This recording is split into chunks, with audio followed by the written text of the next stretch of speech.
The crystal wine glasses clinked as my sister Amanda raised her fourth toast of the evening. To success, she declared, her designer bracelet catching the light, and to finally proving that hard work and ambition pay off.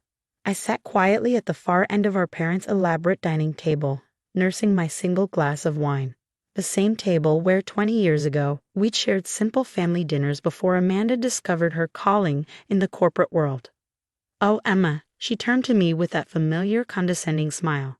"I almost forgot you were there. Still running that little craft shop downtown?" "Vintage furniture restoration," I corrected softly, though I knew she didn't care about the difference. "And yes, still running it." "Restoration." She laughed, the sound sharp and practiced. "You mean you fix old chairs and tables? Well, I'm out here becoming CEO of Maxwell Industries." Our mother being at Amanda. She'd always been proud of her eldest daughter's corporate climb, each promotion celebrated like a national holiday. "Amanda closed another major acquisition today," she announced to the table. "The biggest deal in the company's history. Tomorrow's the final signing," Amanda added, straightening her Channel blazer. "Once it's done, Maxwell Industries will be the largest furniture manufacturer in the Northeast." The irony wasn't lost on me.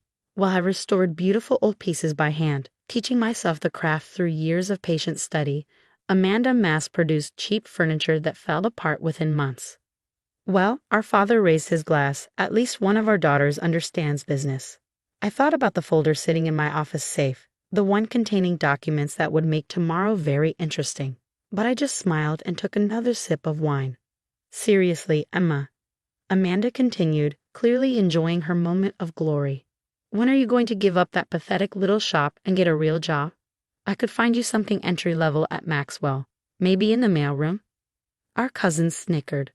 Aunt Patricia shook her head sympathetically. "Emma dear, your sister's right. It's time to think about your future." If they only knew. 10 years ago, when Amanda was still climbing a corporate ladder, I discovered my passion for furniture restoration almost by accident. I found an old Victorian desk at a garage sale, its beauty hidden under years of neglect. Something about it called to me. I spent weeks researching restoration techniques, learning about wood types, original craftsmanship, and proper preservation methods. When I finally restored that desk to its original glory, I knew I found my calling. But it wasn't just about restoration. I saw something bigger, a way to preserve history while building a sustainable future. I opened my shop, Timeless Treasures, with my savings and a small loan from our grandmother, the only family member who believed in my vision. "Your sister chases money," Grandma told me before she passed away. "But you, my dear, you chase excellence. Remember that." What my family didn't know, what they never bothered to learn, was that Timeless Treasures was just the public face of my business. Behind the scenes, I'd built a network of artisans, collectors, and investors who shared my vision. We didn't just restore furniture, we preserved historical pieces, advised museums, and quietly acquired struggling furniture companies with potential. One of those companies was Maxwell Industries. 5 years ago, when Amanda was still in middle management, Maxwell was on the verge of bankruptcy. Their CEO had run the company into the ground with poor decisions and cheaper materials. I saw an opportunity. Through a series of shell companies and quiet negotiations, I purchased controlling interest in Maxwell Industries. But instead of announcing my ownership, I stayed in the shadows, watching as the board appointed new management, including my ambitious sister. Amanda had no idea that every major decision, every promotion, every acquisition she'd orchestrated had required my quiet approval. Her meteoric rise to CEO wasn't quite the solo triumph she believed it to be. And tomorrow's big signing, the deal she'd been bragging about all evening, it would require the signature of Maxwell's majority owner, me. "You know what your problem is, Emma?" Amanda's voice cut through my thoughts. She was on her 5th glass of wine now, her words slightly slurred. "You lack vision. You're content to stay small, fixing broken things in your little shop while I'm out here building an empire." Our mother nodded in agreement. Amanda has always been the ambitious one. I thought about the antique ledger in my office, the one documenting my ownership of not just Maxwell Industries, but 6 other major furniture manufacturers across the country. My little shop was just the tip of a very large iceberg. "Maybe you're right," I said, standing up. "It's getting late, and I have an important meeting tomorrow morning." Amanda laughed again. "Oh, finally selling that dusty old shop?" I gathered my coat, fighting back a smile. No, actually. I'm attending a signing ceremony for a major corporate acquisition. Should be quite interesting. Don't tell me you're serving coffee at my signing tomorrow. Amanda nearly spilled her wine. That would be too perfect. Our father frowned. Emma, don't embarrass your sister at her big moment. Wouldn't dream of it, I said quietly, heading for the door. See you all tomorrow. As I drove home, I thought about the morning ahead. The lawyers would be there at 9. The papers would be ready.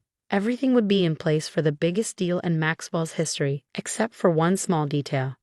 In my office safe, next to Grandma's old photographs and that first Victorian desk's original key, sat the documents proving my ownership of Maxwell Industries. Tomorrow, Amanda would finally learn what real success looks like. I pulled into my driveway, smiling at the thought of her face when she realizes that her pathetic little sister owns not just her company, but half the industry she thinks she conquers. Sometimes the smallest shops hide the biggest secrets. The Maxwell Industries boardroom hummed with anticipation the next morning. I arrived early, settling into a quiet corner to watch the show unfold. Executives in expensive suits filed in, followed by lawyers clutching leather briefcases. Amanda strutted in last, wearing a power suit that probably cost more than most people's monthly salary. Is everyone ready? She announced, taking her place at the head of the table. Today, Maxwell Industries makes history. I caught my assistant's eye across the room and gave a slight nod. She'd been one of the few people who knew the truth all along. Before we begin, a senior lawyer cleared his throat. We need to confirm that all necessary parties are present. Amanda waved her hand dismissively. Everyone's here. Let's get started. Actually, the lawyer adjusted his glasses. We're still waiting for the majority shareholders representative. Amanda's perfectly maintained smile flickered. What are you talking about? I'm the CEO. I speak for the company. The CEO doesn't have authority to approve an acquisition of this size without the majority owner's consent. He explained patiently. According to our records, Maxwell Industries is primarily owned by Vintage Ventures LLC. I stood up slowly, smoothing my simple black dress. That would be me. The room fell silent. Amanda's face went from confusion to disbelief to growing horror as I walked to the head of the table. Emma, she choked out. What are you doing? This is a closed meeting. I pulled a folder from my briefcase and slid it across the table. These documents confirm that Vintage Ventures LLC, which I founded 10 years ago, owns 57% of Maxwell Industries shares. The lawyer examined the papers, nodding slowly. Everything appears to be in order. Ms. Emma Bennett is indeed the majority owner of Maxwell Industries. Amanda shot up from her chair. This is ridiculous. She runs a furniture repair shop. She can't possibly.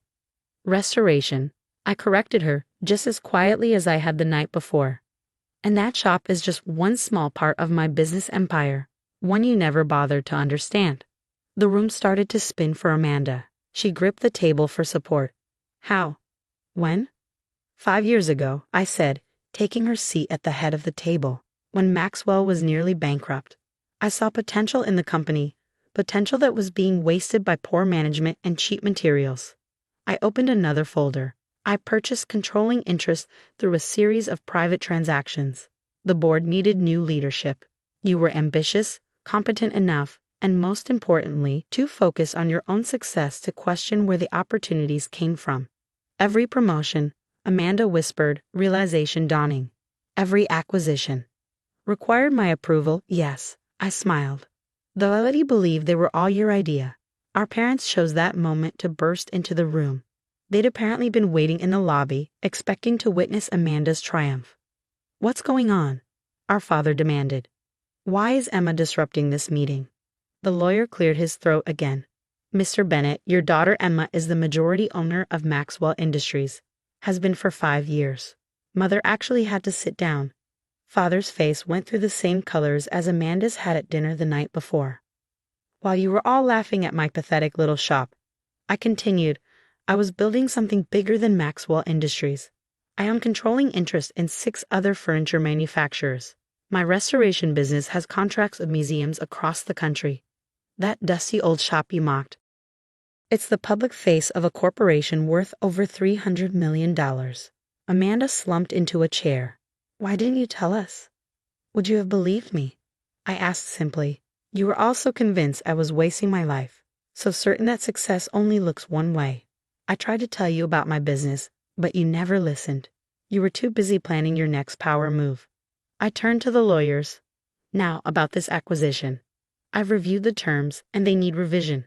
The current proposal would lead to factory closures and hundreds of lost jobs. That's not how we do business. But the profit margins, Amanda started to argue, are not more important than people's livelihoods. I cut her off. Quality and sustainability matter more than quick profits. That's something you never understood, Amanda. You chase numbers. I build legacy. I pulled out a new contract. Here's the revised proposal. We acquire the company but maintain all existing factories. We invest in better materials, proper craftsmanship, and employee training.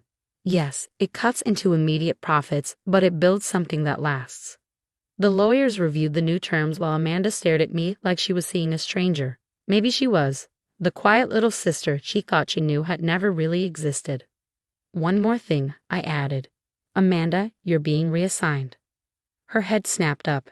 You're firing me? No, I'm making you head of our new apprenticeship program. You'll work directly with our craftsmen, learning what actually goes into making quality furniture. Maybe then you'll understand the difference between building something and just running a business.